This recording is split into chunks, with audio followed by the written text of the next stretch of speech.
সদ্গুরু ভগবান কি জয়।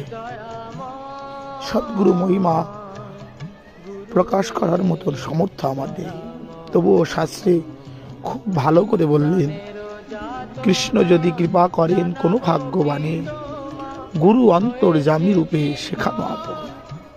বেষ্টি গুরু যখন শিষ্যের উপর প্রসন্ন হইলেন, অমনি সমষ্টি গুরু ঈশ্বর ও তাহার প্রতি প্রসন্ন হইলেন।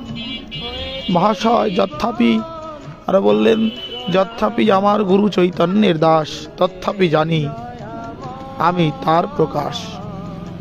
গুরু কৃষ্ণ রূপ হন শাস্ত্রের প্রমাণে, গুরু রূপে কৃষ্ণ কৃপা করেন ভক্তগণে। শ্রী গুরুদেব আমাদেরকে সর্বদাই কৃপা করে যাচ্ছেন, ধরে রাখতে পারছি না। এখন মহাশয় আপনি সদ্গুরুদেবের কৃপা তো পাচ্ছেন, ধরতে পারছেন না। আমাদের পাত্রটা বড় ছিদ্র পাত্র।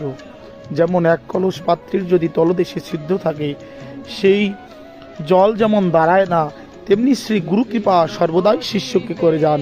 শ্রী গুরুদেব সর্বদাই শিষ্যকে নিয়ে ভাবেন, শ্রী গুরুদেব তাকে আশ্রয় দিয়েছেন, কিন্তু আমার মতন দুরাচারী অধম জীব সেই পাত্রটিকে ছিদ্র বলে ধরতে পারছে না।